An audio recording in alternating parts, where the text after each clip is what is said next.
El día que la tierra escupió oro, nunca olvidaré el brillo que vi esa mañana en el lodo, como si la tierra misma hubiera aprendido a llorar en oro.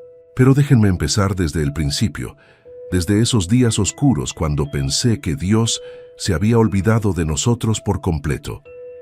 Mi nombre es Isauro Mendoza, y esta es mi historia. Una historia que todavía me cuesta trabajo creer.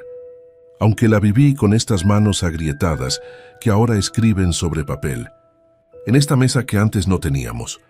Tengo 52 años, aunque el espejo me devuelve la mirada de un hombre mucho más viejo. La vida en la Sierra de Álamo Temapache, en Veracruz, tiene esa manera cruel de envejecerte antes de tiempo. El sol te quema, la lluvia te empapa y la tierra te rompe el alma cuando decides no darte nada a cambio de tu sudor. La finca San Andrés era mi herencia, si es que se le puede llamar herencia a 30 hectáreas de tierra ingrata, envuelta entre cerros que se pierden en la neblina. Mi padre me la dejó junto con una deuda que nunca pude saldar y una promesa que repetí como idiota durante años. El próximo año será mejor, hijo. Ya verás, mentira. Cada año era peor que el anterior. Después de que Elena murió hace ya 8 años, todo empeoró. El cáncer se la llevó en 6 meses, rápido y sin piedad como un ladrón en la noche. Me dejó solo con Nayeli, nuestra hija, que entonces tenía apenas 9 años. Era lo único bueno que me quedaba en este mundo, lo único que me hacía levantarme cada mañana, aunque el cuerpo me pidiera quedarme en cama. Los primeros años después de Elena fueron duros, pero manejables. Sembré maíz, frijol, un poco de caña. La tierra daba lo justo para comer nada más. Pero hace 3 años las lluvias cambiaron, dejaron de ser una bendición para convertirse en una maldición. Llegaban con tanta violencia que arrastraban la tierra fértil dejando solo lodo y piedras. Los surcos que abría con tanto esfuerzo desaparecían en una sola noche de tormenta. Perdí 2 cosechas completas, luego 3. Me endeudé con don Silverio del pueblo, un usurero disfrazado de comerciante que me prestaba para semillas a cambio de intereses que me asfixiaban. Vendí las 2 vacas que tenía, luego el caballo, después las herramientas buenas. Al final solo me quedó un machete mellado y una pala oxidada. Y entonces Nayeli se enfermó. Fue en febrero de este año. Tenía 17 años. Estaba floreciendo en mujer, hermosa como su madre. Una tarde estábamos reparando el techo de lámina de la casa, bajo ese sol que raja las piedras, cuando de pronto se desvaneció. Cayó como un saco de yute y no despertó por casi 1 hora. La llevé corriendo al centro de salud en Álamo. El doctor, un joven recién llegado de la ciudad, con cara de buenas intenciones pero sin medicinas suficientes, me dijo las palabras que todo padre teme escuchar. Su hija tiene una malformación en el corazón. Necesita cirugía urgente o no llegará al próximo año. El costo de la operación era de 250,000 pesos. Pudo haber sido 1,000,000, era lo mismo para mí. No tenía ni para comprar tortillas algunos días. Regresé a la finca caminando los 20 kilómetros desde el pueblo, aunque un vecino me ofreció aventón. Necesitaba pensar. Necesitaba que el camino me despejara la cabeza. Pero lo único que encontré fue más desesperación. ¿Qué clase de padre era yo? ¿Qué clase de hombre no puede salvar a su propia hija? Esa noche, sentado en el portal de la casa viendo la neblina tragarse los cerros, lloré como no lo hacía desde el funeral de Elena. Nayeli dormía adentro, débil, pálida, muriendo un poco cada día mientras yo no podía hacer nada más que mirarla. Don Rutilio llegó 2 días después. Era un jornalero viejo que había trabajado en la finca en tiempos de mi padre. Debía tener 80 años, tal vez más, pero seguía moviéndose como un hombre de 50. Tenía esa piel curtida por el sol que parece cuero viejo, y unos ojos claros que te atravesaban cuando te miraba.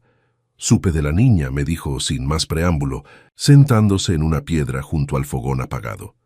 No le pregunté cómo se enteró. En los pueblos chicos, las desgracias vuelan más rápido que las buenas noticias. No tengo con qué pagarle si viene a ofrecer ayuda, le dije, la voz ronca de tanto llorar. No vengo a cobrar, Isauro. Vengo a recordarte algo. Se sacó un cigarro de hoja enrollado y lo encendió con un cerillo de madera. ¿Te acuerdas del tronco hueco cerca del arroyo? Claro que me acordaba. Un amate gigante, medio podrido, con un agujero en el centro, lo suficientemente grande para que un hombre entrara. Cuando era niño jugaba ahí imaginando que era una cueva mágica. Ahí está la señora, continuó don Rutilio, expulsando humo azul. La puse yo mismo hace 40 años cuando tu padre me lo permitió. ¿La señora? Pregunté, confundido. La Santa Muerte, muchacho. La única que escucha cuando ya nadie más quiere hacerlo. Se me erizó la piel. Mi madre había sido muy católica, de rosarios y vírgenes. Nunca permitió esas otras creencias en la casa. Pero mi madre llevaba 20 años bajo tierra y mi hija se estaba muriendo. No creo en esas cosas, mentí. No te estoy pidiendo que creas, Isauro. Te estoy diciendo dónde buscar cuando no te queda nada más. Se puso de pie, tirando la colilla al suelo. Si decides ir, lleva flores blancas y una vela, y pide trabajo, no riqueza. La señora odia la codicia, pero entiende la necesidad. Se fue caminando hacia el camino, desapareciendo en la neblina como un fantasma. Pasaron 3 días antes de que mi orgullo se rompiera completamente. Nayeli empeoró. No podía levantarse de la cama, apenas comía. Camila, la maestra rural que vivía en una casita que le prestábamos en la finca, venía a cuidarla mientras yo trataba de encontrar algo de trabajo en el pueblo. Pero nadie quería contratar a un hombre de mi edad cuando había jóvenes más fuertes necesitando empleo. También estaba Tomás, un niño de 11 años que me ayudaba en lo poco que podía hacerse en la finca. Era huérfano, criado por una tía que apenas lo alimentaba, así que yo le daba de comer a cambio de su ayuda. Era buen muchacho, callado, de esos que aprenden mirando. Una noche, después de que Camila se fue a su casa y Tomás se durmió en el tapanco donde le dejaba quedarse, me arrodillé junto a la cama de Nayeli. Ella dormitaba, la respiración agitada, la piel fría. «Perdóname, mi niña», le susurré aunque no podía oírme. «Perdóname por no ser suficiente». Salí de la casa con una vela que Camila había dejado y un manojo de flores silvestres blancas que crecían cerca del arroyo. La luna estaba llena esa noche, iluminando el camino entre la maleza. Encontré el tronco sin problema. Estaba exactamente como lo recordaba, cubierto de musgo y helechos, con ese agujero oscuro en el centro que parecía la boca de un abismo. Me arrodillé en el lodo húmedo, sintiendo cómo la humedad me empapaba los pantalones. Adentro del tronco, apenas visible a la luz de la luna, había una figura pequeña, no más grande que mi mano, tallada en madera oscura. Una mujer esquelética con una túnica y una guadaña. La señora. No sé qué esperaba sentir. Miedo, tal vez. Pero lo único que sentí fue un cansancio profundo, infinito. «No sé si me escuchas», comencé, la voz quebrándose. «No sé si existes, o si solo soy un viejo desesperado hablándole a un pedazo de madera. Pero don Rutilio dice que tú escuchas cuando nadie más lo hace. Así que aquí estoy». Coloqué las flores y encendí la vela dentro del tronco, protegiéndola del viento con mi mano. «No te pido riqueza. No te pido milagros imposibles. Solo te pido trabajo, una oportunidad de salvar a mi hija, de darle lo que merece, de no fallarle como le he fallado en todo». Las lágrimas corrían por mis mejillas cayendo en el lodo. «Si existes, si de verdad escuchas, por favor, ayúdame». Me quedé ahí arrodillado sin saber cuánto tiempo. La vela ardía dentro del tronco, proyectando sombras danzantes en el interior. El bosque estaba en silencio, como si la tierra misma estuviera conteniendo la respiración. Finalmente me puse de pie, las rodillas entumecidas, el corazón vacío. Me sentía como un tonto. ¿Qué esperaba? ¿Una voz del cielo? ¿Un rayo de luz divina? Caminé de regreso a la casa bajo la luna llena, sintiendo el peso de mi fracaso sobre los hombros. No sabía que esa sería la última noche de mi vida vieja. El temblor me despertó cerca de las 4 de la mañana. No fue fuerte, solo un estremecimiento suave, como cuando un camión pesado pasa cerca. Pero aquí no había carreteras para camiones. Me levanté confundido y miré por la ventana. Todo parecía normal. Nayeli seguía durmiendo, su respiración tranquila por una vez. Volví a dormirme. Cuando desperté al amanecer, Tomás ya estaba afuera, parado junto al arroyo con los ojos muy abiertos. «Don Isauro», gritó cuando me vio salir. «Venga a ver esto». Corrí hacia él, el corazón acelerado. ¿Qué había pasado? ¿Se desbordó el arroyo? ¿Un animal muerto? Pero cuando llegué lo que vi me dejó sin aliento. El lodo alrededor de los surcos, ese lodo gris y estéril que había maldecido 1000 veces, estaba brillando. No era mi imaginación. Pequeños fragmentos dorados, como escamas de pez, salpicaban la tierra húmeda, algunos del tamaño de una lenteja, otros más pequeños, pero todos definitivamente dorados. ¿Qué es eso?, preguntó Tomás asustado. Me arrodillé y tomé uno de los fragmentos entre mis dedos. Era pesado, sólido, frío al tacto. Lo mordí, como había visto hacer en las películas, y dejó una marca leve en el metal. Oro era oro, Dios santo, susurré. Corrí hacia el tronco del amate, con Tomás pisándome los talones. El camino estaba cubierto de más fragmentos brillantes, como si alguien hubiera esparcido monedas de oro por el suelo. Y cuando llegamos al tronco, la vela seguía encendida. Después de toda la noche seguía ardiendo, con la misma llama alta y firme. Las flores blancas estaban frescas, como si las hubiera puesto hace 5 minutos, y alrededor del tronco, en un círculo perfecto, la tierra estaba cubierta de pepitas de oro. Me temblaron las piernas. Caí de rodillas otra vez, pero esta vez no de desesperación. Gracias. Fue todo lo que pude decir. Gracias. Camila llegó 1 hora después para revisar a Nayeli y encontró a Tomás y a mí recogiendo pepitas de oro del suelo, metiéndolas en una cubeta vieja. ¿Qué están haciendo?, preguntó mirando la escena con confusión. Le mostré la cubeta. Sus ojos se abrieron como platos. ¿De dónde sacaron esto? La tierra, respondí, sintiendo que me vería como un loco. La tierra lo escupió. Pero Camila era una mujer práctica, maestra de pueblo acostumbrada a cosas extrañas. Miró el lodo brillante, luego a mí, luego al tronco del amate a lo lejos. La señora, dijo suavemente sin que yo dijera nada. Don Rutilio tenía razón. Trabajamos toda la mañana recogiendo oro. Camila, Tomás y yo, bajo el sol que comenzaba a calentar, llenamos 3 cubetas. Cuando terminamos estábamos exhaustos, pero con una esperanza que yo no había sentido en años. Tenemos que venderlo, dijo Camila. Pero no aquí en Álamo. Nadie nos creería y nos lo robarían. Hay que ir a Poza Rica, a una casa de empeño seria. Tenía razón. Al día siguiente, Camila y yo viajamos a la ciudad, dejando a Tomás cuidando a Nayeli. Llevábamos el oro escondido en bolsas de tela dentro de una mochila vieja. La casa de empeño era un lugar pequeño, atendido por un hombre gordo con lentes gruesos que nos miró con desconfianza cuando pusimos las bolsas sobre el mostrador. ¿De dónde sacaron esto?, preguntó pesando el oro en una balanza digital. Herencia familiar, mintió Camila sin pestañear, guardada por años. El hombre nos miró largo rato, pero finalmente asintió. Es oro real. Oro de mina sin refinar. Les puedo dar 280,000 pesos. Casi me desmayo. Era más de lo que Nayeli necesitaba. Salimos de ahí con el dinero en efectivo, dividido en fajos que Camila guardó en su bolsa. En el camión de regreso, no podía dejar de temblar. ¿Y si es un sueño?, le pregunté. ¿Y si despierto y nada de esto es real? Ella tomó mi mano con firmeza. Es real, Isauro. Y ahora tienes que salvar a tu hija. La operación de Nayeli fue 2 semanas después, en un hospital privado en Xalapa. Los doctores dijeron que había llegado justo a tiempo, que 1 mes más y hubiera sido demasiado tarde. La cirugía duró 6 horas. Fueron las 6 horas más largas de mi vida. Caminando de un lado a otro en la sala de espera, con Camila y Tomás acompañándome en silencio. Cuando el cirujano salió con una sonrisa cansada, no necesité que dijera nada. Lo supe por sus ojos. La operación fue un éxito. Su hija estará bien. Me derrumbé en una silla y lloré como un niño. Camila me abrazó, y Tomás, ese niño callado que casi nunca mostraba emoción, también lloraba.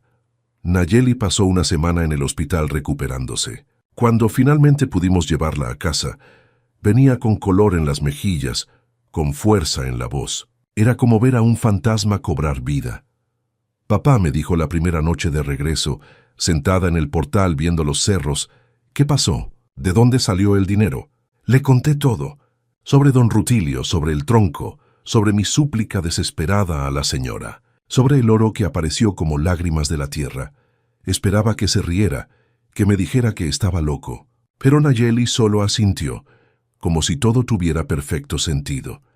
Tenemos que agradecerle, dijo, Al día siguiente, caminamos juntos hasta el tronco del amate. Llevamos flores blancas frescas, velas nuevas y un rebozo bordado que había sido de Elena.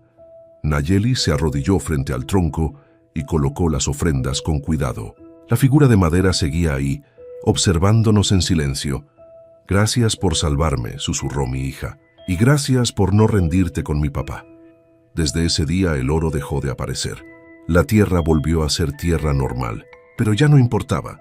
Teníamos suficiente. Con lo que sobró del dinero reconstruí la finca. Compré herramientas nuevas, semillas buenas, 2 vacas lecheras. Contraté a 2 jornaleros del pueblo para que me ayudaran a reparar los surcos dañados por las lluvias. Tomás se quedó con nosotros permanentemente, como parte de la familia, y las lluvias cambiaron. Ya no llegaban con violencia. Caían suaves en su tiempo, como debe ser. Los surcos se llenaron de maíz verde y frijol trepador.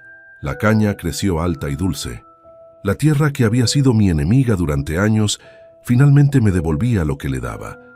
La gente del pueblo comenzó a hablar. Decían que la finca estaba bendecida, que algo milagroso había pasado. Don Rutilio, el viejo jornalero, solo sonreía cuando le preguntaban. Nunca dijo nada, pero a veces lo veía caminando hacia el tronco del amate con flores blancas en las manos.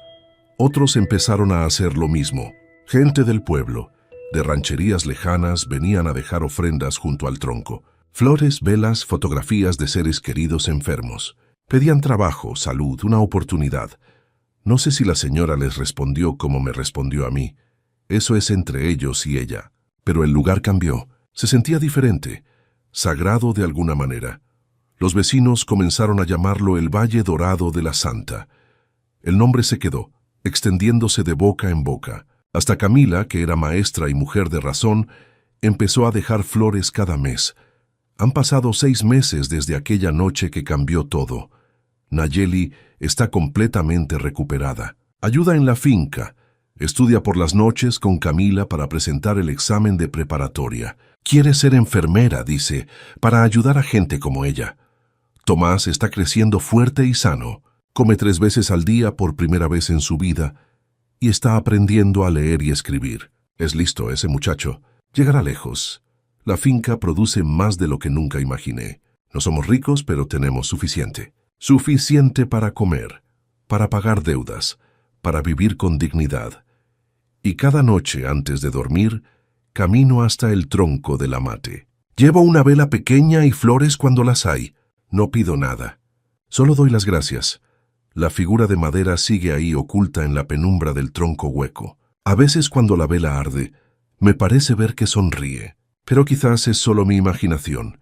Las sombras jugando trucos. Don Rutilio vino a visitarme hace unos días. Se sentó en el mismo lugar donde se sentó aquella noche que me habló de la señora.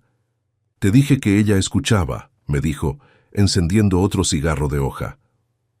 Tenías razón, admití. Sobre todo, no fui yo quien tuvo razón, Isauro. Fuiste tú quien tuvo fe cuando no te quedaba nada más.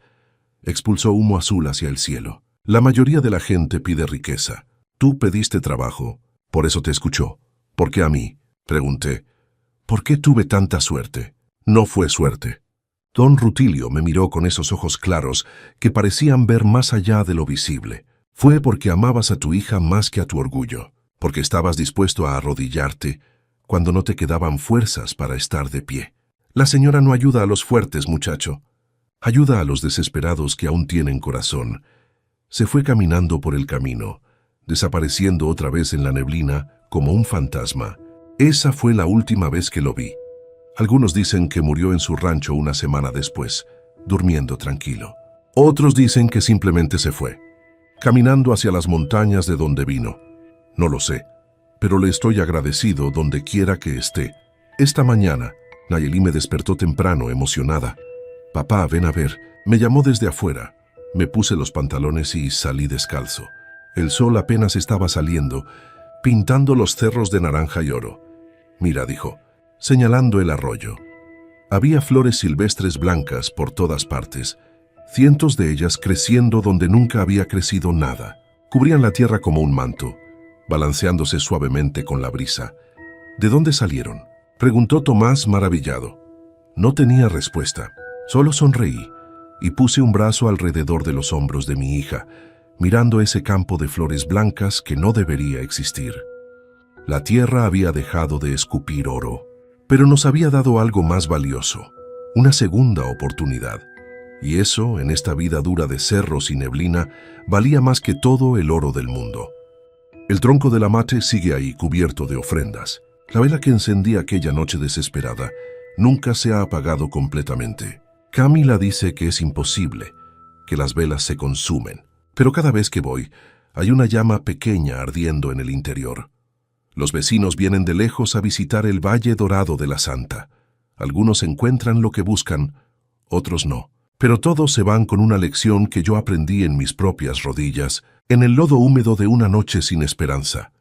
Que a veces, cuando has perdido todo, cuando no te queda nada más que tu amor por los que quieres, y el coraje para arrodillarte ante lo desconocido, la tierra misma puede compadecerse de ti. Y si tienes suerte, si tu corazón es sincero y tu necesidad verdadera, quizás, solo quizás, la tierra escupirá oro a tus pies.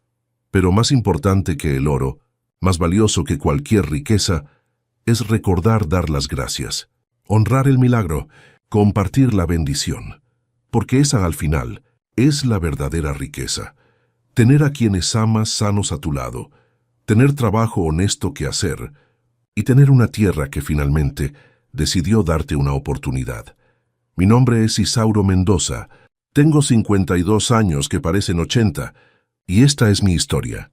La historia del día que la tierra escupió oro, y yo aprendí que los milagros existen para quien tiene la humildad de pedirlos y la gratitud de honrarlos. Que la Señora los bendiga a ustedes también, si algún día la necesitan, y recuerden, pidan trabajo, no riqueza. Ella sabe la diferencia. Enterramos un santo y desenterramos riqueza. La primera vez que vi a la Santa Muerte sin rostro, supe que mi vida ya no sería la misma. Estaba enterrada boca abajo, como si alguien hubiera querido ocultarla del mundo o del cielo mismo. Me llamo Abelardo Cisneros y antes de llegar al Platanar, yo era alguien. Tenía un taller mecánico en Tepic que daba de comer a 5 familias. Reparaba de todo, tractores, camionetas, hasta las máquinas de los ingenios azucareros.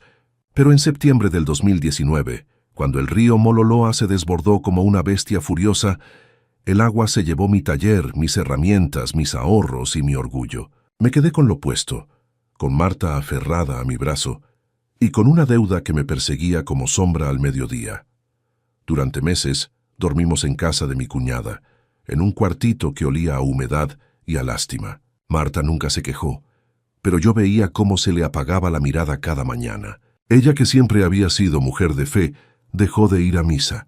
Decía que Dios se había olvidado de nosotros cuando más lo necesitábamos. Fue mi compadre Rutilio quien me habló de la finca. Está abandonada desde hace años, Abelardo. El dueño murió sin hijos y el banco la remata por nada. Tiene tierra, tiene casa, y si tienes valor para trabajarla puede que te salves. El precio era ridículo, casi insultante. Debí sospechar que había trampa. Pero cuando uno está desesperado, hasta las trampas parecen oportunidades. La primera vez que pisé el Platanar, sentí que había comprado un pedazo del infierno. El sol caía vertical y despiadado sobre la tierra agrietada. Los platanales que le daban nombre al lugar eran esqueletos vegetales, ramas secas que crujían con el viento como huesos viejos. La casa principal era un casco de adobe medio derrumbado, con el techo de lámina oxidada y agujereado. El pozo estaba seco, no había luz eléctrica, y por las noches el silencio era tan absoluto que dolía en los oídos. Esto es lo que merecemos, pensé aquella primera noche, acostado en el suelo de tierra junto a Marta, escuchando el aullido lejano de los coyotes. Esto es nuestro castigo. Pero Marta, mi Marta, tenía otros planes. Al tercer día de estar ahí, mientras yo intentaba reparar la cerca norte con alambre robado y malas palabras, Marta apareció con algo envuelto en su rebozo. Tenía tierra hasta en el pelo y una expresión extraña en el rostro, mezcla de temor y fascinación. Lo encontré cavando para plantar los quelites, me dijo con voz baja, como si temiera que alguien más pudiera escuchar. Estaba enterrado como a medio metro, justo detrás de donde estuvo el fogón viejo. Desenvolvió el rebozo con cuidado, casi con reverencia. Lo que vi me heló la sangre a pesar del calor infernal. Era una figura de yeso, como de 1 metro de alto, una Santa Muerte. Llevaba su túnica negra tallada en el yeso, su guadaña en la mano derecha, su balanza en la izquierda. Pero lo que me perturbó, lo que hizo que retrocediera un paso fue su rostro, o mejor dicho, la ausencia de él. Donde debía haber calavera, solo había una superficie lisa, como si alguien la hubiera borrado deliberadamente, raspando y raspando, hasta eliminar cualquier rastro de identidad. «Tírala», le dije de inmediato. «Esa cosa no es de Dios, Marta. Devuélvela a la tierra y olvidemos que la vimos». Pero ella negó con la cabeza, aferrando la figura contra su pecho. Ella estaba enterrada, Abelardo, boca abajo como si la hubieran castigado.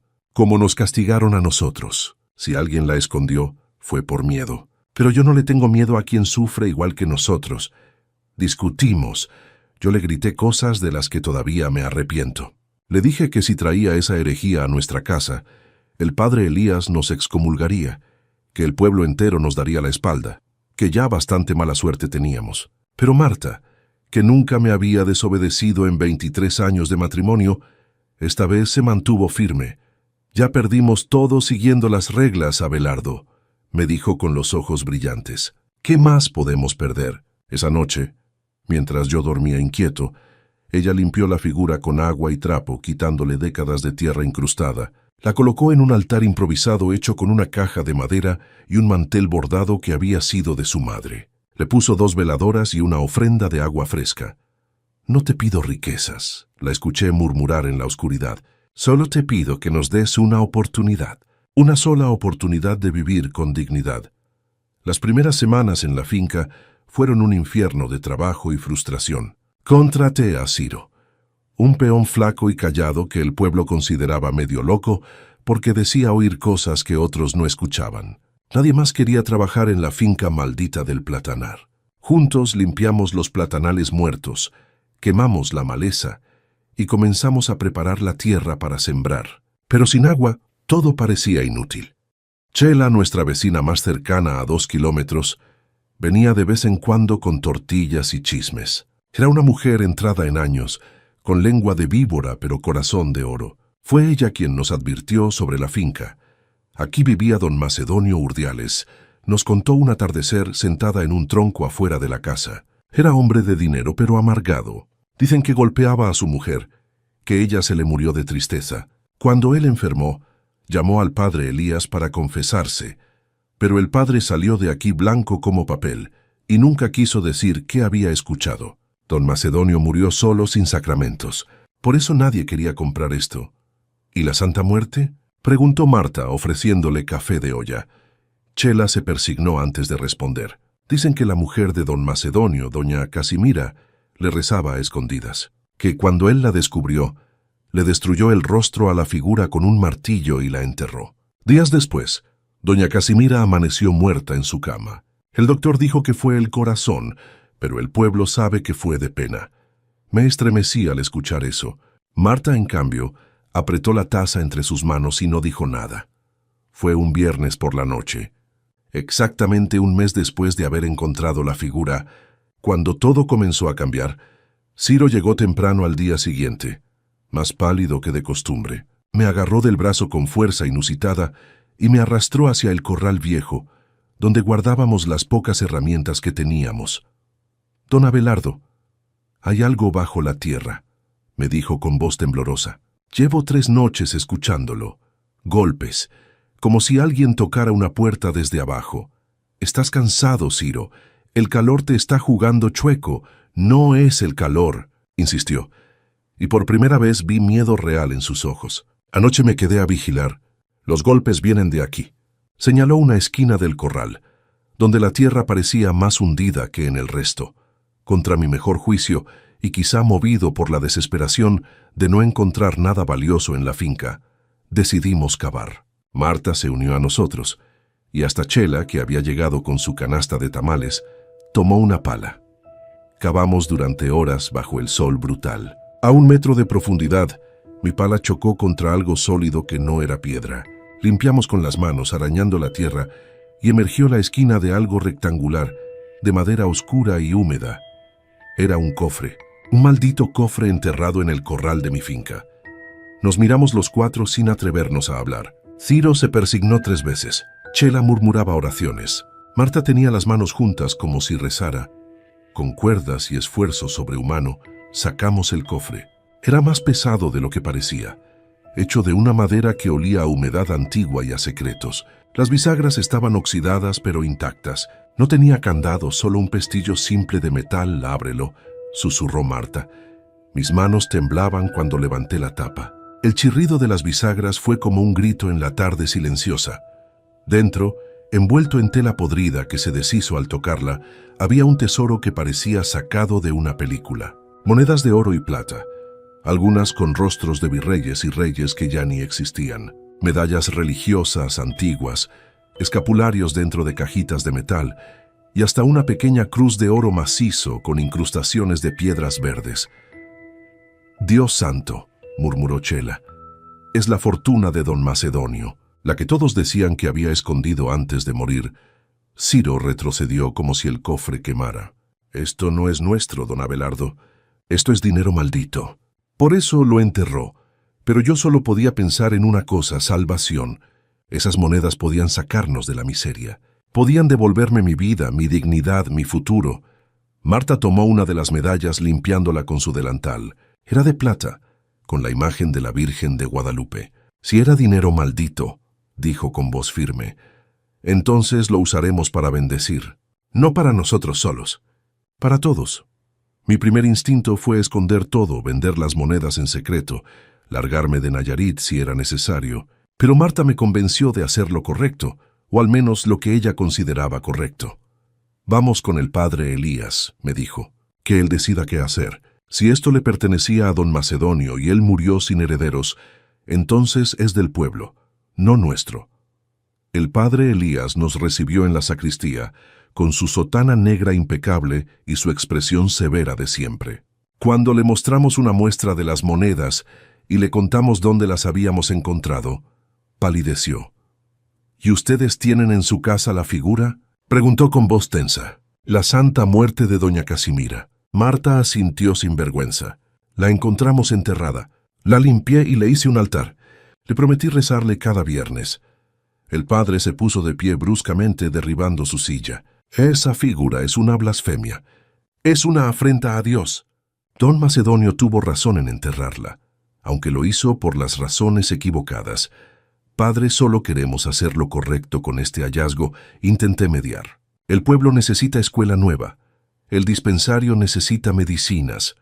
No aceptaré un solo centavo que venga de esa casa profanada», rugió. «Ni de ustedes que se atreven a adorar a la muerte misma. Salgan de aquí. Y si tienen un mínimo de decencia, quemen esa figura y pidan perdón de rodillas». Salimos de la iglesia humillados, con Marta llorando en silencio, y yo sintiendo la furia crecer en mi pecho como lava. «Al diablo con él», dije cuando llegamos a casa. «Al diablo con todos. Este dinero es nuestro por derecho de hallazgo. Lo usaremos como nos dé la gana». Pero esa noche pasó algo que ni el más escéptico podría negar. Ciro vino corriendo a medianoche, golpeando nuestra puerta como un loco.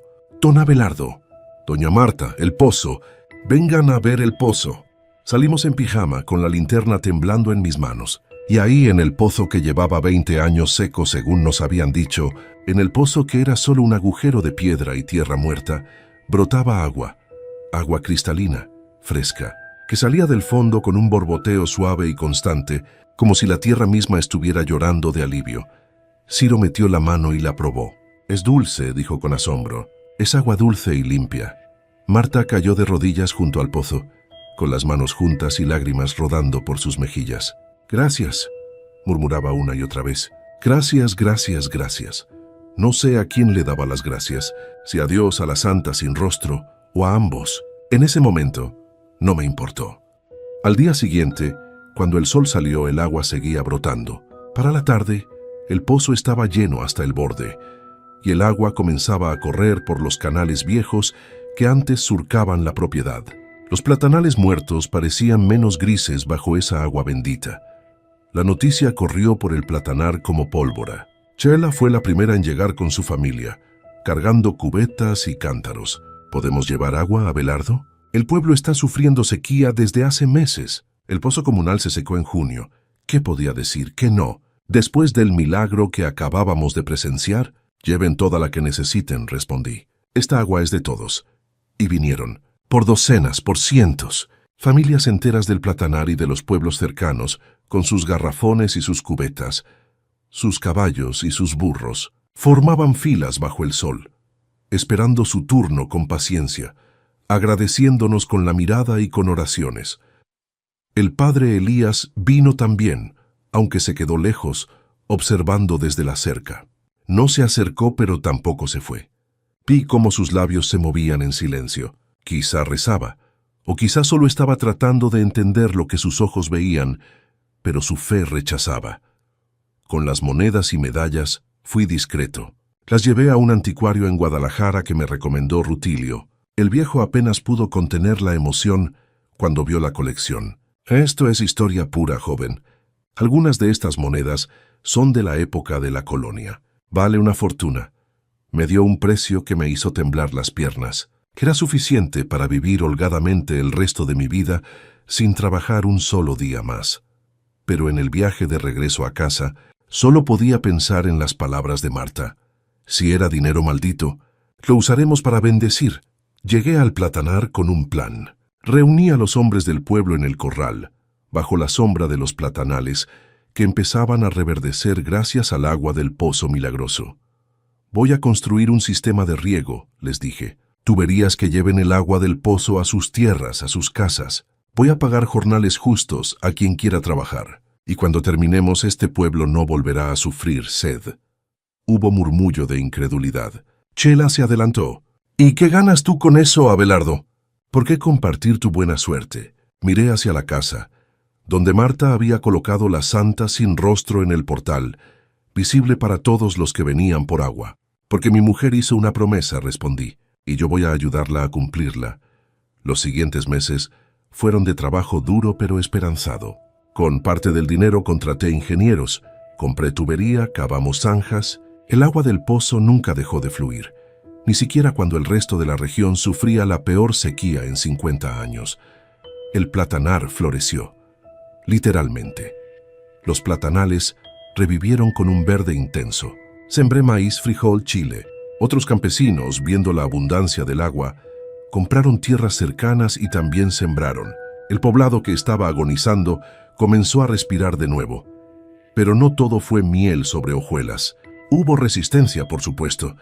Familias enteras se negaban a tomar agua del pozo de la Flaca, como algunos llamaban al nuestro.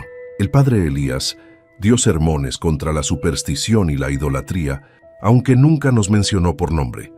Sin embargo, cuando sus propios feligreses empezaban a desmayarse de sed y el agua bendita de la iglesia se acabó, terminaron viniendo también. Al principio enviaban a los niños, como si eso redujera el pecado. Luego venían las madres. Finalmente, los hombres. El padre nunca vino personalmente, pero un día encontré una carta metida bajo la puerta.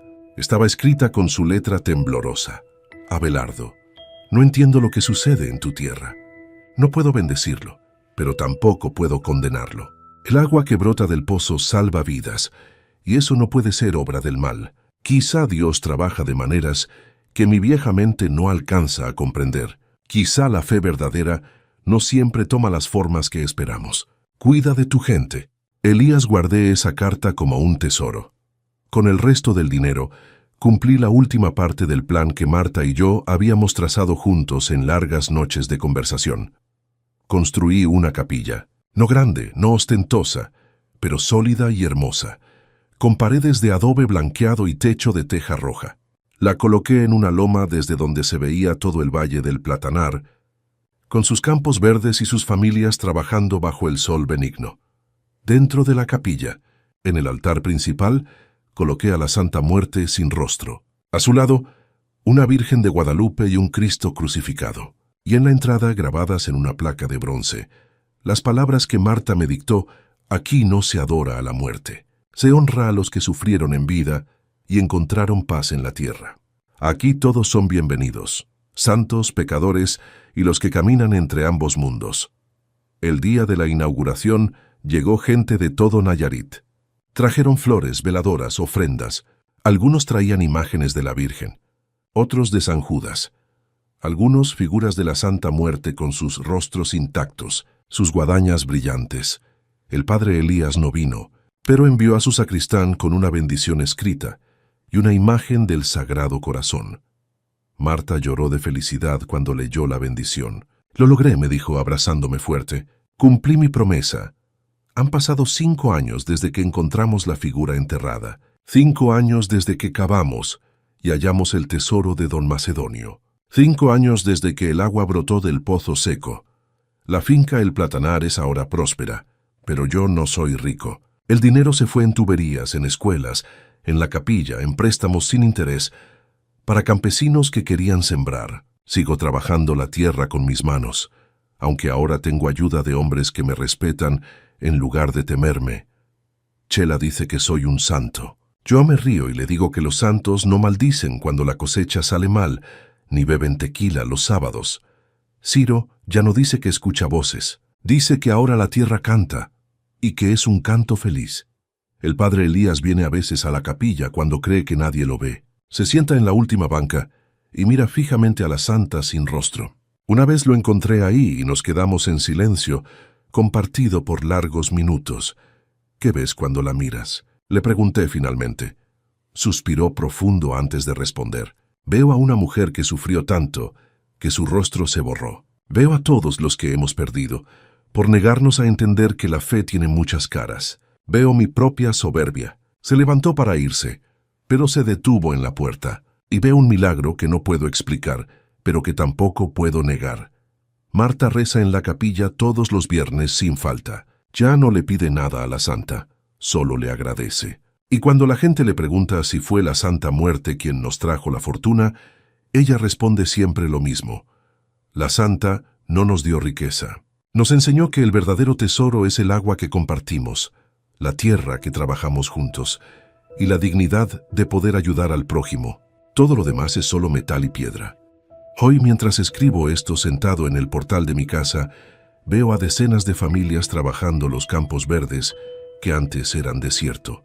Veo niños jugando en los canales de riego, salpicándose con el agua fresca. Veo ancianos bebiendo sin miedo de sus pozos llenos. Y pienso en aquel día terrible en que llegué aquí creyendo que había tocado fondo, que no había salvación posible para un hombre que lo había perdido todo. La figura sin rostro sigue en la capilla, rodeada de flores frescas que la gente lleva cada día. Algunos dicen que han visto aparecer rasgos en su cara lisa, como si poco a poco recuperara su identidad. Yo nunca he visto nada así, pero tampoco importa, porque aprendí que los milagros no siempre llegan con trompetas celestiales y ángeles descendiendo. A veces llegan enterrados en la tierra, esperando a que alguien con fe suficiente se atreva a cavar. A veces los milagros tienen forma de agua fresca en tierra sedienta. A veces los milagros son tan simples como una segunda oportunidad. Y a veces, solo a veces, los milagros no tienen rostro porque no pertenecen a ninguna religión en particular. Pertenecen a todos los que sufren, a todos los que buscan, a todos los que se atreven a creer que mañana puede ser mejor que ayer. Marta sale ahora con café recién hecho. Me mira con esa sonrisa que me enamoró hace 30 años, y sé que hicimos lo correcto. No somos ricos en dinero, pero somos millonarios en gratitud y en paz. ¿En qué piensas?, me pregunta. En que tenías razón, le respondo. En que ya habíamos perdido todo siguiendo las reglas, y que arriesgarse valió la pena. Ella se sienta a mi lado, y juntos miramos el sol que se pone sobre el platanar, dorando los campos verdes con luz de oro viejo. Como las monedas del cofre, como el tesoro que no guardamos para nosotros. Desde la capilla en la loma, el sonido de las campanas anuncia la oración del atardecer. Y yo, Abelardo Cisneros, ex mecánico y aprendiz de agricultor, cierro los ojos y doy gracias. No sé bien a quién, pero sé que alguien, en algún lado, escuchó el ruego de una mujer desesperada que se atrevió a rezarle a una santa sin rostro enterrada boca abajo en tierra maldita. Y eso, al final, es lo único que importa.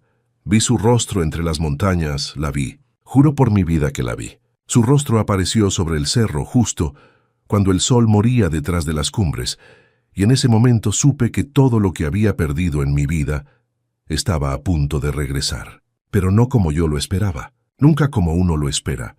Me llamo Gildardo Montes y esto que voy a contar no es leyenda, es mi historia. La historia de cómo una sombra cambió mi destino y el de todos los que aún caminamos estas montañas frías de Real de 14.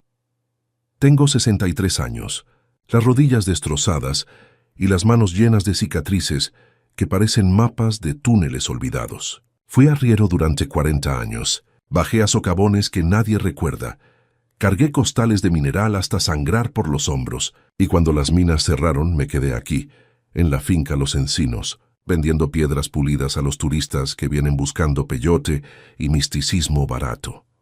No me quejo, la vida me dio lo que pudo. Pero tampoco voy a mentir, soñaba con algo más, siempre soñé con encontrar una beta, una sola, esa que te cambia la vida, la que convierte tu nombre en leyenda. Pero los años pasaron, y ese sueño se volvió polvo, como todo en estas montañas. Vivo solo desde que murió mi esposa, Remedios, hace ya 7 años. Mis hijos se fueron a la ciudad. Solo me visita Aitana, mi nieta de 9 años que viene cada mes con su madre. Esa niña es pura curiosidad. Siempre pregunta por las minas, por los túneles, por las historias de aparecidos que los viejos contamos en las cantinas. «Abuelo, ¿es cierto que hay fantasmas en los cerros?», me preguntó una tarde mientras caminábamos por el sendero que sube hacia el antiguo Real Minero. «Depende de a quién le preguntes, mija», le dije, alzándola para que no tropezara con una piedra. «Hay quienes dicen que sí. Yo solo he visto sombras, pero las sombras no hablan». Aitana se quedó callada, mirando hacia las cumbres con esos ojos grandes y oscuros que parecían ver más allá de lo visible. Y entonces pasó. Era octubre, el aire ya mordía. La neblina bajaba temprano y se quedaba hasta el mediodía, convirtiendo el pueblo en un fantasma de sí mismo. Ese día caminábamos de regreso a casa cuando Aitana se detuvo en seco. «Abuelo», susurró señalando hacia el cerro del norte. Volteé y la vi. Era una sombra proyectada sobre la roca, enorme, blanca como la cal, con la forma inconfundible de una calavera y un manto largo que parecía flotar.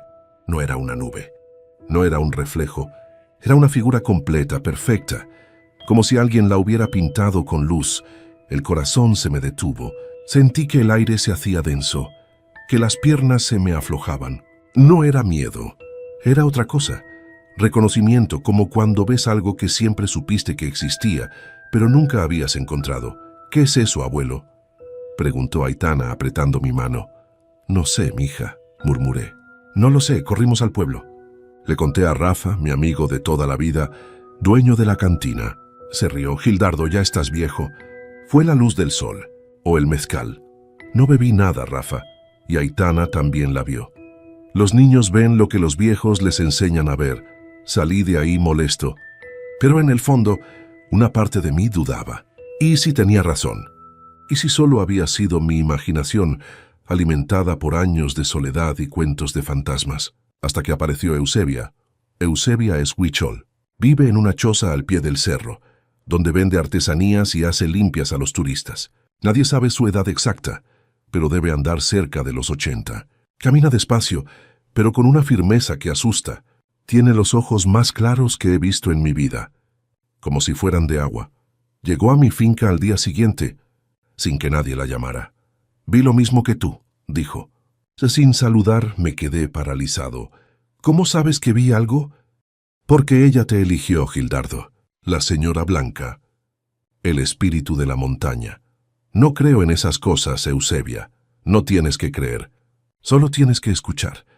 Se sentó en el portal de mi casa, sacó un cigarro de maíz y lo encendió con calma. Aitana se acercó curiosa. Eusebia le sonrió. «Tu abuelo enterró algo sin saberlo», le dijo a mi nieta, «y ahora Ela le muestra dónde está». «¿Quién es Ela?», preguntó Aitana. «La que cuida lo que se pierde, la que guarda lo que se olvida, la que abre las puertas cuando es tiempo». Eusebia me miró fijamente. «La sombra no es una advertencia, Gildardo. Es una señal. Te está diciendo, ve al lugar donde dejaste tu pasado. ¿Entiendes?». No entendía nada. Pero algo en su voz me hizo temblar, porque de repente recordé un lugar al que no había vuelto en 30 años. Cuando yo era joven, trabajaba con mi padre en un túnel al norte del pueblo, un socavón viejo, medio derrumbado que ya nadie usaba. Un día, mientras cargábamos herramientas, encontramos una puerta de madera tapada con piedras. Mi padre dijo que era mejor no abrirla. Los muertos guardan lo suyo, dijo. Y yo, como buen hijo asustado, obedecí.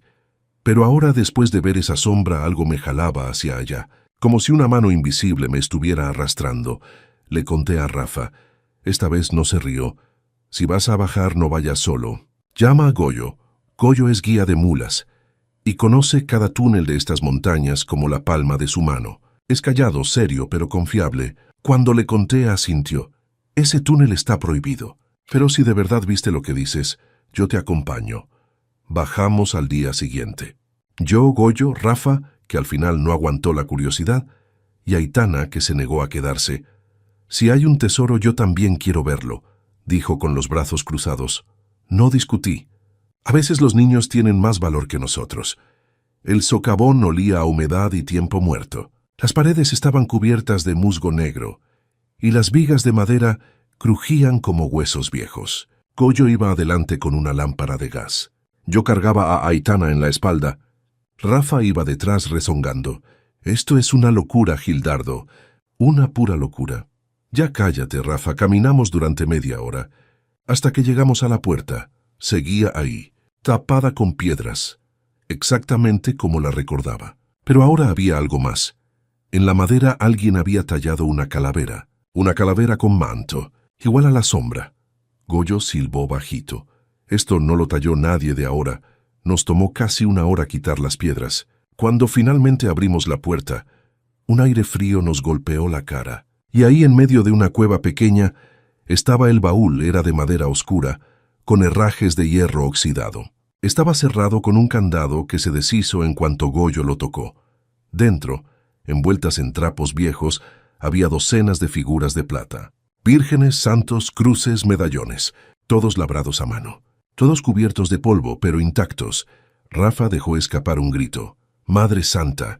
Aitana metió la mano y sacó una figura pequeña, una mujer con manto y guadaña. Mira, abuelo, Ella tenía razón. Era idéntica a la sombra que habíamos visto en el cerro. No dormí esa noche. No podía. Tenía el baúl en mi casa, escondido debajo de la cama. Rafa quería venderlo todo de inmediato. Goyo decía que había que repartirlo. Aitana solo miraba la figura de plata con fascinación, pero yo no sabía qué hacer, porque una parte de mí sentía que ese tesoro no era mío, que me lo habían prestado, que tenía una deuda. Volví con Eusebia. ¿Qué hago con esto?, le pregunté. Ella sonrió. Lo que tu corazón te diga, pero recuerda, lo que se recibe con gratitud se multiplica. Lo que se toma con avaricia se pierde. ¿Crees que fue ella, la señora Blanca? Yo creo que fuiste tú, Gildardo. Tú que caminaste toda tu vida sin pedir nada. Tú que enterraste tu orgullo y seguiste adelante. Ella solo te devolvió lo que ya merecías. Esas palabras me partieron por dentro. Vendí una parte del tesoro, lo justo para arreglar mi casa, ayudar a mis hijos y asegurarle la escuela a Aitana. El resto lo usé para algo que llevaba años queriendo hacer: construir un refugio para los arrieros, los peregrinos y los guías que aún caminan estas montañas. Lo llamé la casa de la señora Blanca. Rafa me ayudó. Goyo también.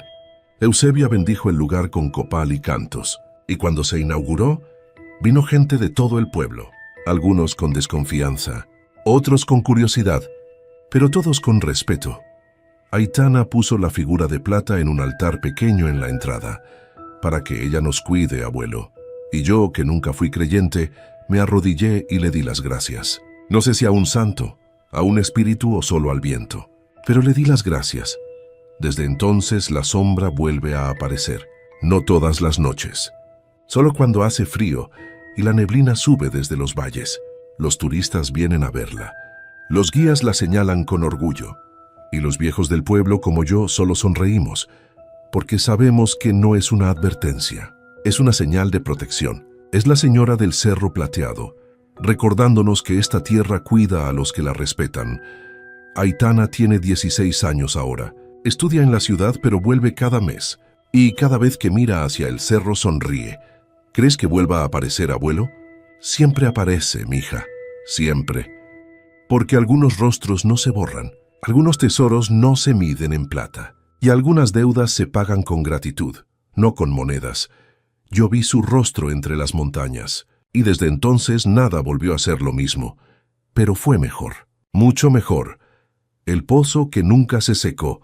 Nunca olvidaré el sonido del barro crujiendo bajo mis pies aquella mañana, ni el brillo de sus ojos blancos de mármol mirándome entre los escombros. Pero antes de contarte cómo ella salvó mi vida y la de mi hijo, debo llevarte al principio, cuando yo aún creía que Dios me había abandonado en esta tierra de cráteres y polvo.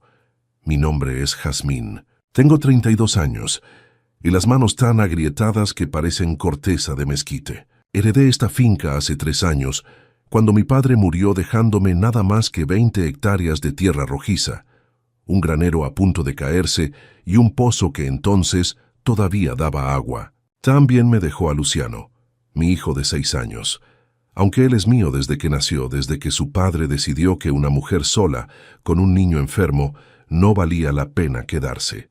Valle de Santiago es un lugar extraño. Está rodeado de cráteres volcánicos que desde arriba parecen las marcas de dedos gigantes hundidos en la tierra.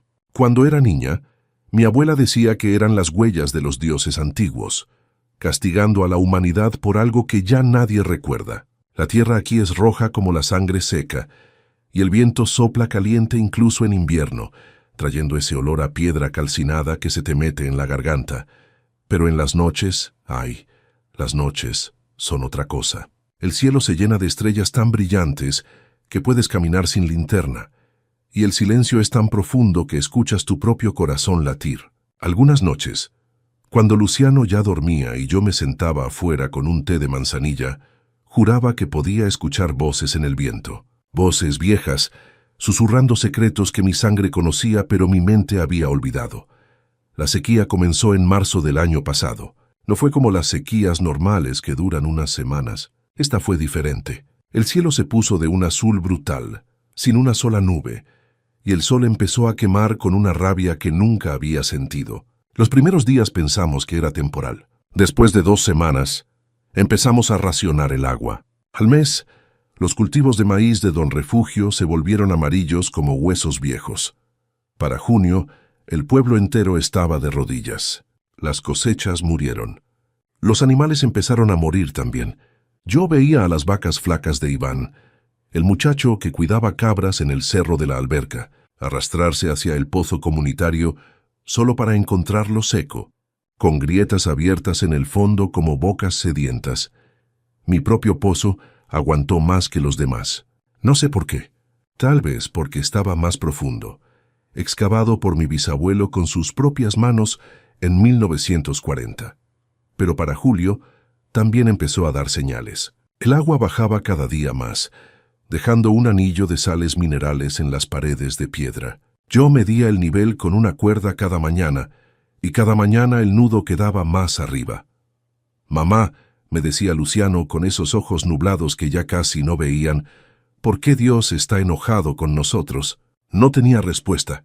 Luciano había nacido con problemas en la vista, una condición degenerativa que los doctores de León dijeron que terminaría en ceguera completa antes de los 10 años. No podíamos pagar el tratamiento. Apenas teníamos para comer.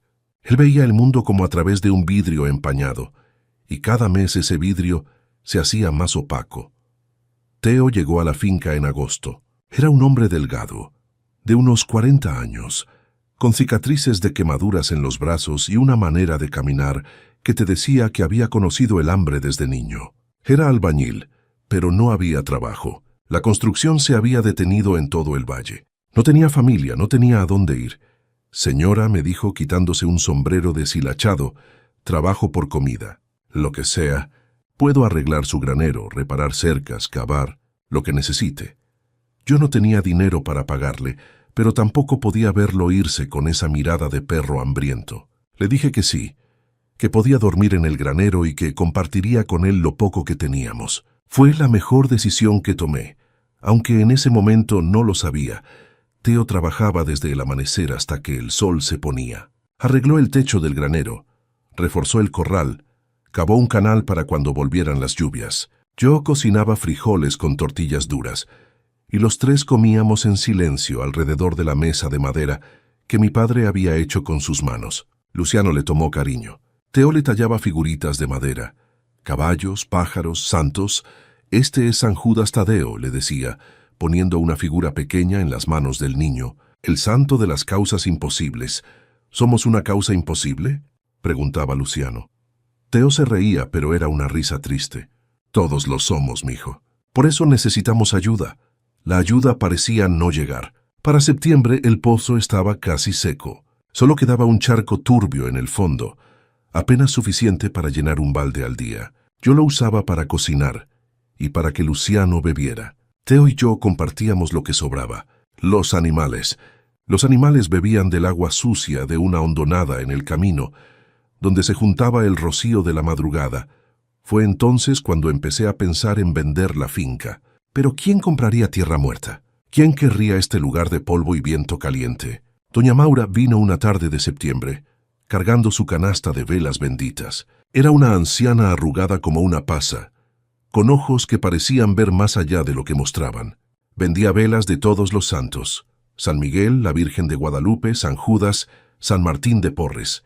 Yo le compré una de la Virgen, no porque creyera que funcionaría, sino porque me dio lástima verla caminar kilómetros bajo ese sol infernal.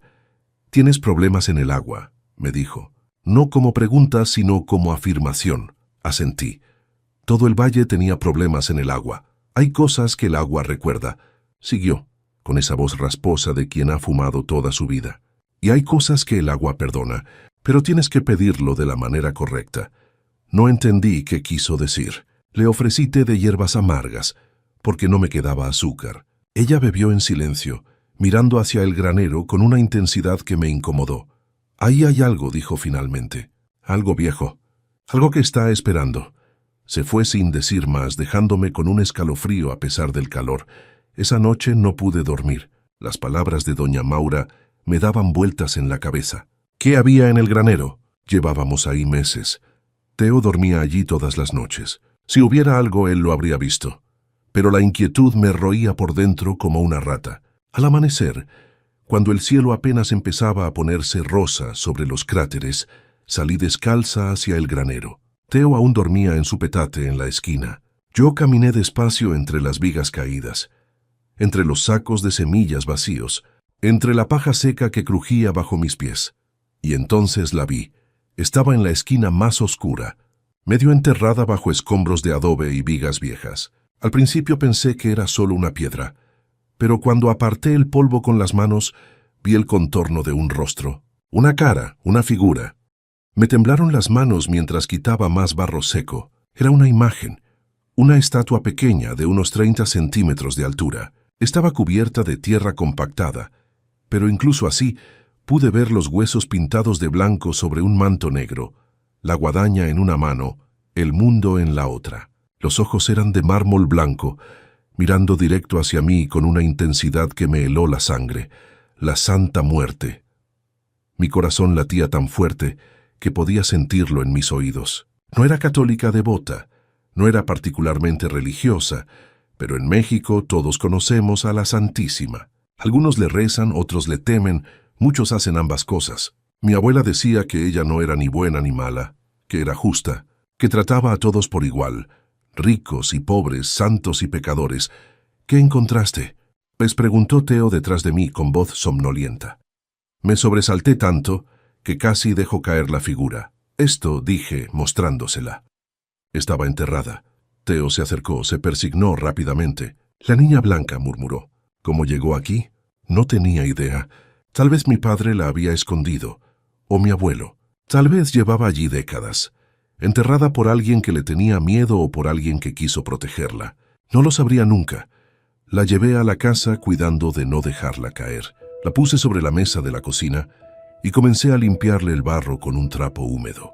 El agua salía oscura, café, casi negra. Luciano se acercó, tocando la figura con sus dedos pequeños. Es bonita, dijo con esa honestidad brutal de los niños. Parece triste, tenía razón. Había algo melancólico en esa cara de cráneo, en esos ojos de mármol que miraban sin ver, que veían todo. Doña Maura apareció esa tarde, sin que nadie la llamara, como si supiera. Entró a la cocina y se quedó quieta cuando vio la figura sobre la mesa. «¿La encontraste?», dijo simplemente. Estaba en el granero, enterrada. La anciana se acercó, tocó la figura con reverencia. «Esta no es cualquier imagen. Tiene tiempo aquí, tiene memoria. ¿Memoria de qué? De las personas que le rezaron, de las súplicas que escuchó, de las promesas que se cumplieron y las que no». Doña Maura me miró con esos ojos que parecían tener siglos. «Esa no se entierra, mija, se honra. Con agua limpia, agua limpia». Casi me río, pero no lo hice porque algo en su tono me detuvo. «No tengo agua limpia», dije. «Apenas me queda agua para beber». «Entonces usa la última», respondió ella. «La fe sin sacrificio es solo palabras». Esa noche, después de que doña Maura se fue y Luciano se durmió, me quedé mirando la figura. Teo estaba en el granero. Yo estaba sola con ella, con esta representación de la única verdad absoluta en el mundo, que todos morimos, que todos somos iguales ante ese final. Pensé en mi hijo perdiendo la vista día a día. Pensé en esta tierra seca, que era todo lo que tenía. Pensé en mi padre, en mi abuela, en todos los que habían trabajado esta finca con esperanza, y tomé una decisión. Fui al pozo. El cielo estaba lleno de estrellas, esa miríada de luces que convierte el valle en algo casi mágico de noche. Bajé el balde con la cuerda, sintiendo que apenas rozaba agua. Cuando lo subí, apenas había medio litro en el fondo. Era toda el agua que me quedaba, la llevé a la casa. Busqué un trapo limpio, de los que había guardado para emergencias. Puse la figura sobre la mesa de nuevo y comencé a lavarla con cuidado, usando el agua gota a gota, frotando cada hueso pintado, cada pliegue del manto negro, cada detalle de la guadaña y el mundo que sostenía. «No sé si me escuchas», susurré mientras trabajaba. «No sé si a ti te importa una mujer desesperada con un niño enfermo. Pero si hay algo de verdad en esto, si hay algo de poder en la fe de la gente, por favor, no te pido riquezas, solo agua. Solo que mi hijo vea. Solo una oportunidad». El agua se acabó. La figura quedó limpia, brillando con un lustre que no había tenido antes. Los ojos de mármol parecían más blancos, más vivos de alguna manera imposible de explicar. La puse en un pequeño altar en la esquina de la cocina, con la vela de la Virgen que le había comprado a doña Maura, y me fui a dormir sin agua para la mañana siguiente, sintiendo que había hecho la locura más grande de mi vida. Me desperté antes del amanecer con un sonido extraño, un sonido que no había escuchado en meses, un sonido que al principio no pude identificar. Agua. El sonido del agua moviéndose. Salté de la cama. Corrí descalza hacia afuera. La tierra estaba fría bajo mis pies. El cielo apenas empezaba a aclararse en el horizonte, pintando los cráteres de rosa y dorado. El pozo. Corrí hacia él con el corazón a punto de salírseme del pecho. Me asomé y lo que vi me hizo caer de rodillas agua. El pozo estaba lleno de agua. No solo lleno, sino rebosante, con pequeñas ondas en la superficie como si algo borboteara desde abajo. El agua era cristalina, tan clara que podía ver hasta el fondo de piedra, donde un hilo constante seguía brotando, alimentando el pozo. «Mamá», gritó Luciano desde la casa. Su voz sonaba diferente, más clara, más fuerte. Corrí de vuelta tropezando con mis propios pies. Luciano estaba de pie en la puerta, y cuando me vio sonrió. «Mamá, te veo», dijo. «Te veo bien. No estás borrosa». Caí de rodillas frente a él, tomándole la cara con las manos temblorosas. Sus ojos nublados que cada día parecían más opacos, estaban claros. No perfectamente, pero mejor, mucho mejor. «¿Qué?», comencé, pero no podía terminar la frase. Teo salió del granero bostezando. Se detuvo en seco cuando vio el pozo lleno. «¿Qué demonios?». No teníamos explicación. No había llovido. No había ninguna fuente de agua nueva. El pozo simplemente se había llenado durante la noche, desde abajo, como si la tierra misma hubiera decidido perdonarnos. La noticia se extendió rápido. Para el mediodía, medio pueblo estaba en mi finca, mirando el pozo con asombro. Doña Maura llegó, vio el agua, vio a Luciano corriendo y jugando con una claridad que no había tenido en años, y simplemente asintió. Le dije que se honra con agua limpia, me dijo. Ella no olvida. Los animales regresaron primero. Las cabras de Iván, las pocas vacas que quedaban, los perros callejeros, hasta los pájaros. Todos venían a beber del pozo que nunca se secaba. Y no importaba cuánto sacáramos, el nivel siempre volvía a subir para la mañana siguiente. Luciano mejoró con los meses. No fue inmediato, pero fue constante. Sus ojos se aclararon cada día más. Para diciembre podía leer sin problemas. Para marzo ya no necesitaba que yo le describiera el mundo. La sequía eventualmente terminó. Llovió en octubre, lluvias torrenciales que llenaron los cráteres y revivieron la tierra. Pero mi pozo nunca dejó de dar agua. Ni siquiera en los años secos que vinieron después. La gente empezó a llamar a mi finca el agua eterna. Algunos venían solo a ver el pozo. Otros venían a rezar frente a la figura que yo mantuve en su altar, siempre con una vela encendida, siempre con agua fresca en un vaso pequeño a su lado. Teo se quedó, se convirtió en parte de la familia, en el tío que Luciano nunca tuvo. Construyó una habitación propia en lo que había sido el granero viejo, y juntos trabajamos la tierra que volvió a dar frutos. Pero hay algo que no le he contado a nadie, excepto a doña Maura, que me cree porque ella también lo ha visto. A veces, cuando no puedo dormir y salgo en la madrugada, veo una figura junto al pozo. Es una mujer alta, vestida de blanco, inclinada sobre el borde como si estuviera verificando el agua. No tiene cara que yo pueda distinguir, pero sé quién es.